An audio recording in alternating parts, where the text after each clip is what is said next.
James, who turned 18 in December 2025, has only recently begun embracing the attention that comes with his role in the royal family. The freshly graduated teen is the son of Prince Edward, Duke of Edinburgh, the youngest brother of King Charles, and Sophie, Duchess of Edinburgh. A quiet inheritance has ignited a storm within royal circles, as young Prince James is said to have secured the coveted Thornfield Estate, once closely tied to the late Queen's private legacy. The unexpected transfer reportedly prompted swift involvement from Prince William, whose decisive intervention has fueled speculation about shifting power behind palace walls. Notably absent from the unfolding arrangement is Queen Camilla, sparking whispers of exclusion and internal tension. Was this a routine succession matter, or a strategic move that subtly redraws the monarchy's inner hierarchy? The morning the palace spoke without ceremony. On the morning of February 22, 2026, something unusual happened inside Buckingham Palace. No crowds were gathering outside the gates, no flags fluttered for ceremony, no familiar royal faces appeared on the balcony. Instead, what emerged was a short, carefully worded statement, quiet, formal, and clearly intentional. To the casual observer, it looked almost insignificant, but to those who understand how the monarchy truly communicates, it was anything but small. At precisely 9 a.m. Greenwich Mean Time, a sovereign decree was entered into the royal record. It confirmed that Prince James, Earl of Wessex, had been granted sole stewardship and full custodianship of Thornfield Estate. The decision was endorsed at the highest level and released through the Privy Council, the ancient authority that quietly shapes some of the monarchy's most sensitive decisions. This was not a routine inheritance, nor was it a ceremonial gesture dressed up for tradition's sake. It was a rare public confirmation of a deeply private royal transfer, one that, by its nature, carried meaning far beyond land, buildings, or titles. What made the announcement so unusual was not just its meaning, but the quiet way it was revealed. There was no press conference to shape public opinion, no trusted palace aide stepping forward to explain the reasoning, no carefully prepared background briefing for royal reporters. Instead, the message appeared without fanfare, a single, brief paragraph placed quietly in the official records, almost as if it were a routine clerical update. But in a monarchy, nothing is ever routine, and when silence is chosen, it is often the loudest signal of all. In an age when the royal family is frequently criticized for leaning too much on ceremony, spectacle, and carefully staged moments, this decision felt deliberately different. It was calm, controlled, and intentional.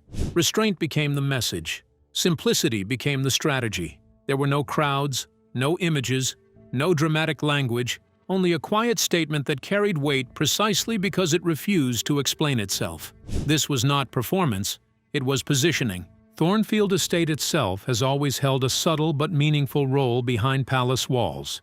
It may not attract tourists or dominate headlines, yet it has long been associated with privacy, reflection, and long-term influence. Away from flashing cameras and public expectations, it has functioned as a place where important thinking happens quietly, without pressure. Handing sole custodianship of such an estate is therefore far more than a property decision. It is an act of confidence. It signals trust, responsibility, and belief in someone's future role. More than that, it points to continuity, not just of land, but of purpose. In that single paragraph, a long-term vision was quietly set in motion. The choice of Prince James raised eyebrows among seasoned observers. Known for maintaining a relatively low profile, he has often operated outside the glare that follows senior royals. That distance, however, may be precisely the point. In royal history, those who move quietly often move most effectively. This decree appeared to elevate him into a role that values discretion over visibility, responsibility over popularity. Equally telling was who was not mentioned. The statement contained no references to shared oversight, future review, or transitional arrangements. Sole stewardship and full custodianship were not casual phrases. They were deliberate, legally weighted terms. In the monarchy's carefully preserved language, such wording signals finality. The timing also mattered. Issued early in the morning, before news cycles fully turned, the declaration avoided immediate debate while still ensuring it would be noticed by those who matter most: courtiers, historians, and institutional insiders. This was communication aimed inward first, outward second. For many, the silence surrounding the announcement felt louder than any trumpet call. It suggested that this transfer was not meant to be discussed, defended, or celebrated, only accepted. And in royal terms, acceptance often follows inevitability. In the end, February 22, 2026 may not be remembered for grand visuals or public ceremony, but it may come to be seen as a moment when the monarchy revealed its hand without raising its voice, a reminder that power does not always announce itself with noise. Sometimes it arrives quietly, precisely, and with unmistakable intent. What is so special about the Thornfield Estate? Where is it located? Let's delve into the details of the land that holds more than soil. The Thornfield Estate. To most people, Thornfield is little more than a forgotten name, if it is known at all. It does not feature on glossy brochures or royal tour routes.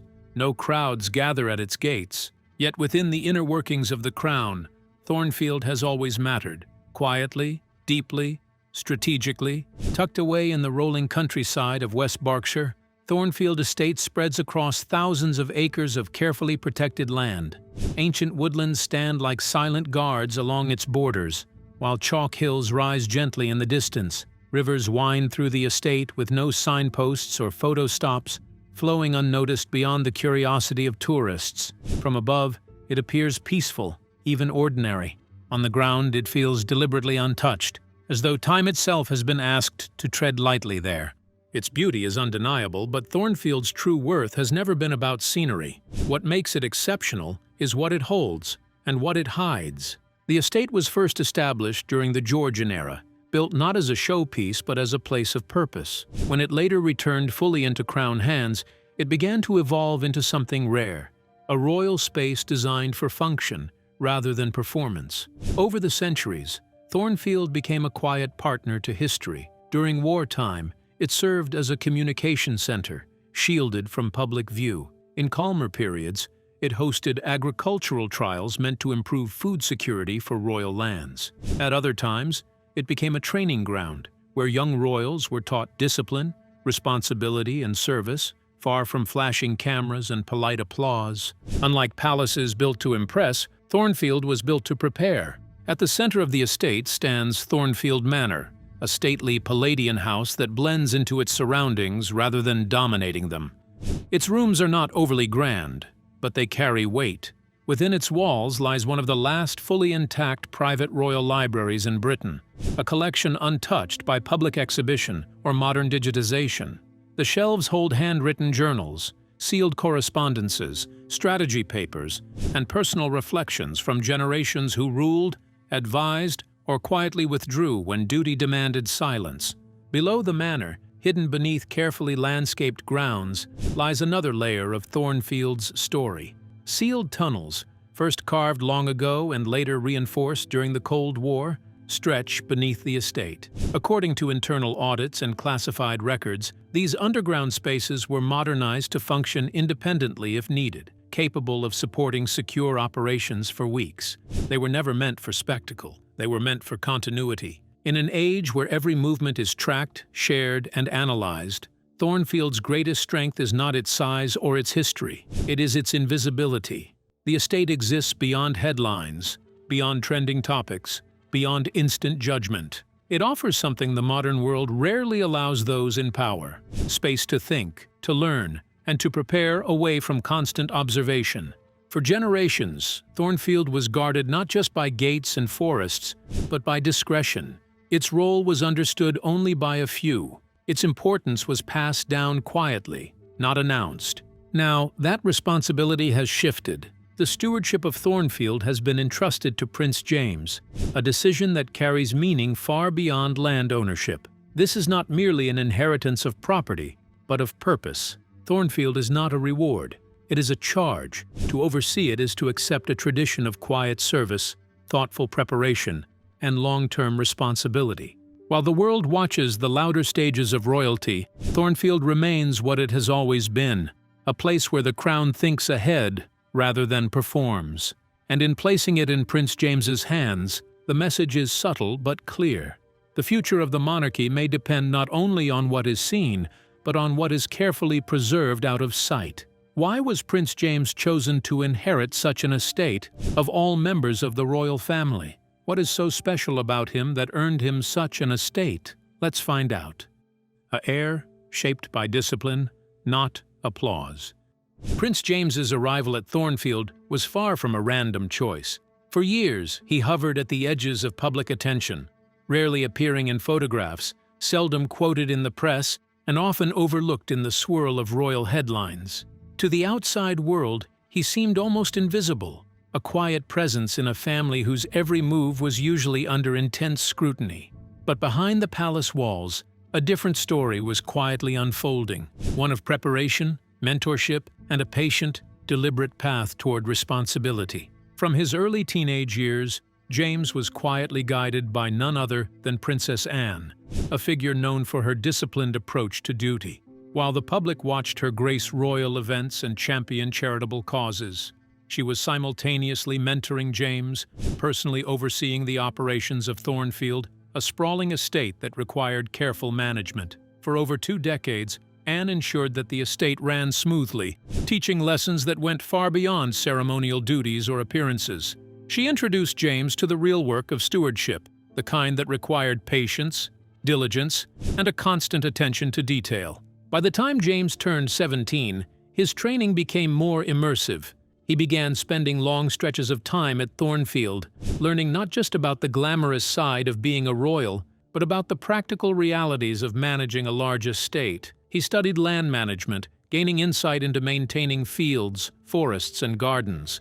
He was taught sustainability planning, understanding how decisions made today could affect the estate for generations to come. He learned the nuances of tenant relations, practicing diplomacy with those who lived and worked on the land, and understanding the human element behind every operation. Most importantly, he was exposed to the unglamorous mechanics of stewardship, fixing problems before they grew, maintaining systems others might ignore, and making decisions that would carry real weight. Throughout these formative years, the press was kept at bay. There were no paparazzi photographs, no glossy announcements, no carefully orchestrated media coverage. The learning happened in private, free from the glare of public scrutiny, allowing James to develop a sense of responsibility without distraction. Those who observed from within the palace noted that this secrecy was intentional. It ensured that he learned to act with authority and judgment first, rather than for appearances or praise. By the time the official transfer of Thornfield was finalized, it had become clear that this was not a symbolic gesture. James's stewardship was the result of years of preparation, of intentional mentoring and hands-on learning. When King Charles III signed the final deed, the action carried weight beyond mere ceremony. It was a statement of confidence, institutional as much as familial, a recognition that James had been trained to handle responsibility with care and competence. This was not nepotism, observers insist. It was a strategy. As one retired royal commissioner who had seen generations of heirs grow into their roles put it, "This isn't about titles. It's about training someone to hold a weight without dropping it." The comment captures the essence of the process. The focus was never on fanfare or privilege, but on preparing a young man to shoulder real duties with steadiness, judgment, and foresight. In many ways, Thornfield represents more than an estate. It is a proving ground, a place where James learned the quiet lessons that no public appearance or headline could ever teach. It is where responsibility became habit, where careful attention to detail replaced youthful curiosity, and where the legacy of royal duty was instilled not through expectation, but through experience. By the time the keys were handed over, James was no longer merely the overlooked prince at the edge of the spotlight. He had become someone capable of sustaining a complex estate, managing its people, and honoring its history, a figure quietly but unmistakably prepared for the weight of what lay ahead. Is there anything remarkable about Prince James's early years? Let's dig into the details of the royal christening that hits a milestone which spans across centuries, from Queen Victoria to Prince James. In the spring of 2008, a moment of quiet ceremony unfolded within the hallowed walls of Windsor Castle. The youngest grandson of the late Queen Elizabeth II and Prince Philip, little James, was christened in the private chapel of the castle. The event was both intimate and historically significant, marking not only a spiritual milestone for the young royal, but also a connection to a royal tradition that spans nearly 2 centuries. One of the most remarkable aspects of James's christening was his attire.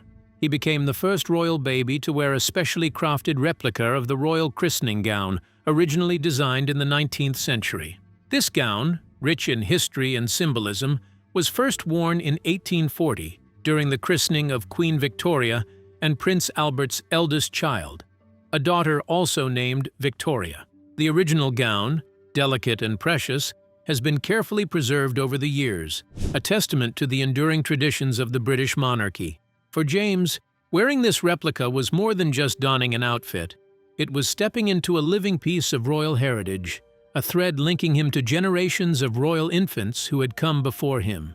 Since James's christening, the replica has become the preferred attire for most royal babies, ensuring that this cherished tradition continues to be passed down without risking the fragile 1800s original.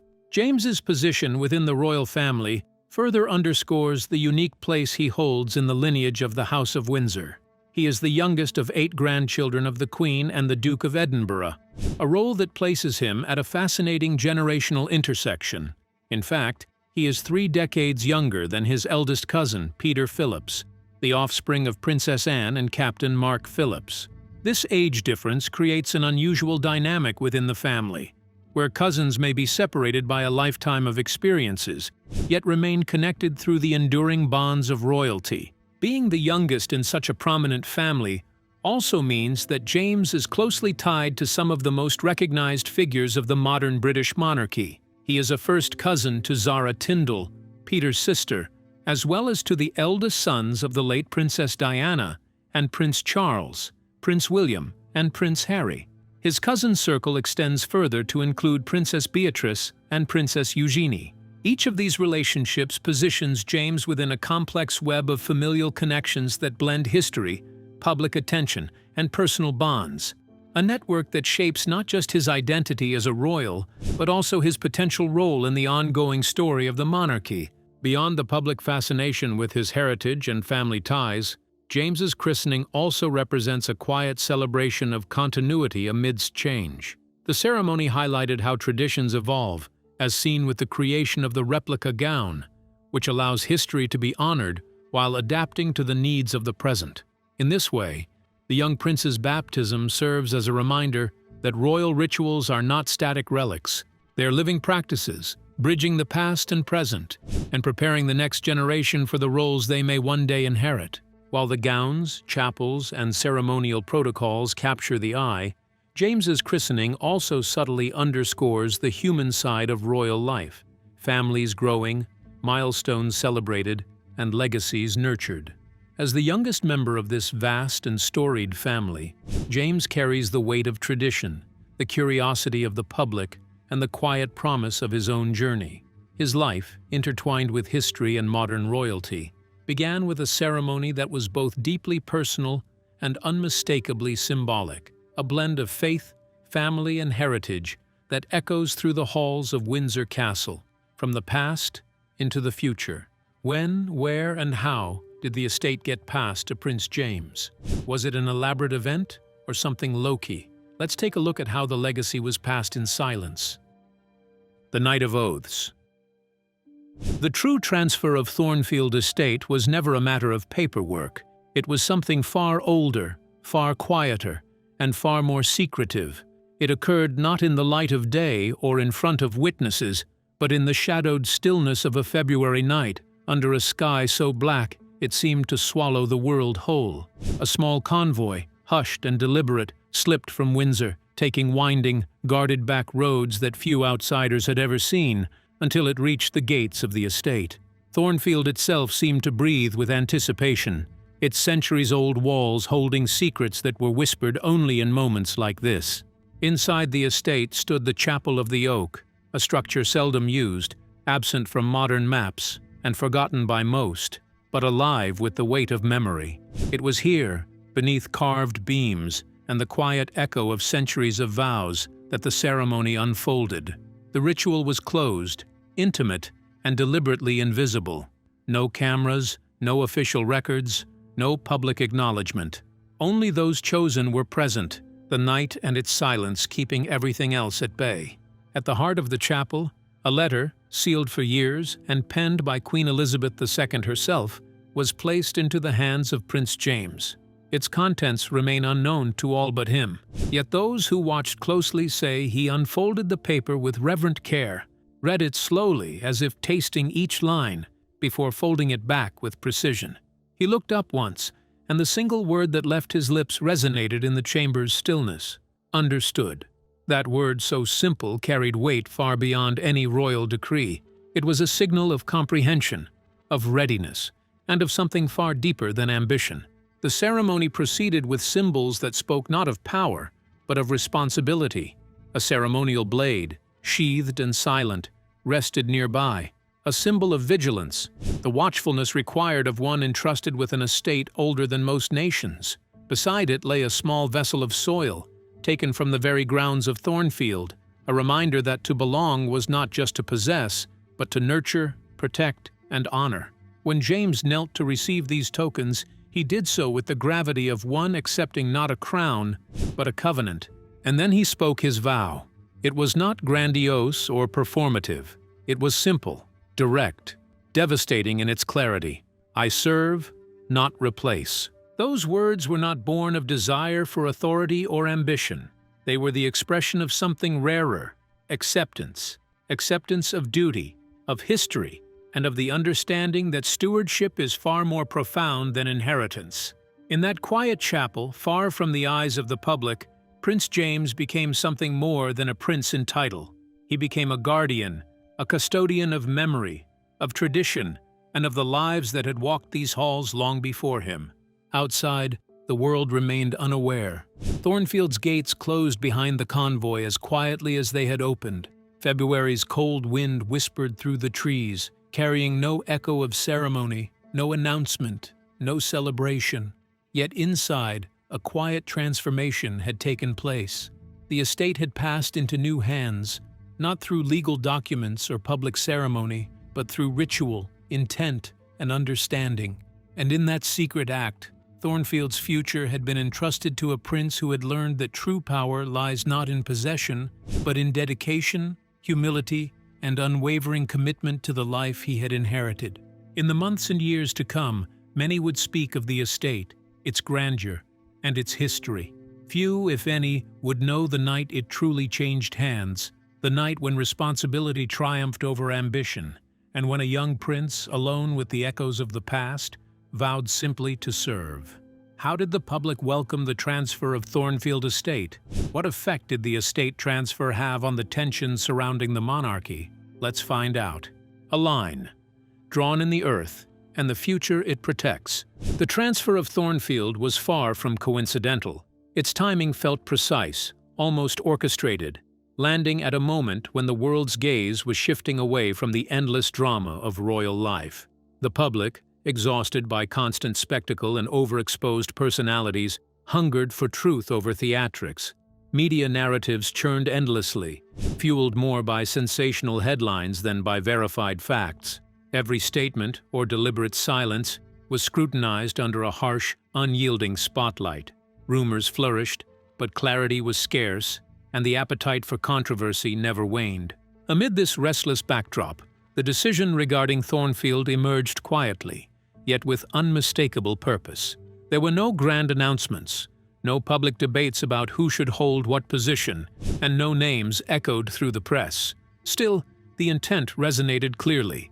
The monarchy prioritized enduring values, loyalty, responsibility, and legacy, over fleeting impressions, public approval, or performance for the cameras. This was a calculated act of stewardship, a reminder that not all decisions are made for show, and that true leadership often moves in silence, away from the clamor of headlines and the fickle tides of public attention. In the shadows of a scrutinized institution, purpose outweighed publicity, and the subtle power of discretion spoke louder than any proclamation ever could. Thornfield, an estate long whispered about in the corridors of palace planning, had once been casually considered among properties that might serve as symbolic bridges for shared access or ceremonial appearances.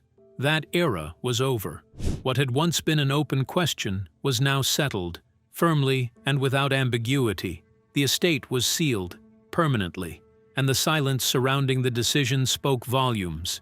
For Prince Harry, the world watched as he remained publicly silent, yet insiders knew what the move implied.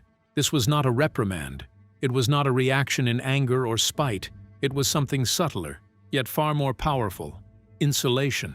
By quietly placing Thornfield under new stewardship, the monarchy was protecting its future while simultaneously signaling its priorities: responsibility, discretion, and long-term continuity above all.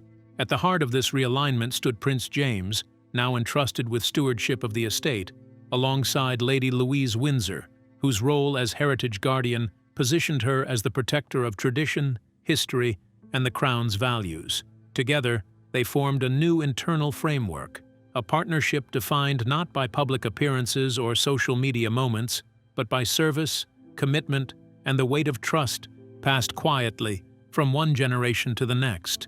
No interviews, no public statements, no dramatic announcements, just the unspoken understanding that duty, above all, shapes the course of legacy. By the time dawn spread across Thornfield's rolling fields, painting the manor in muted golds and soft shadows, the implications were unmistakable to those fluent in royal language. The monarchy was no longer reacting to external pressures, scandals, or fleeting media narratives. It was redesigning itself, charting a deliberate path forward, rooted in stability and enduring values rather than temporary attention. And at the center of this redesign was a young man who had never sought the spotlight. Prince James had always been patient, observant, and quietly capable.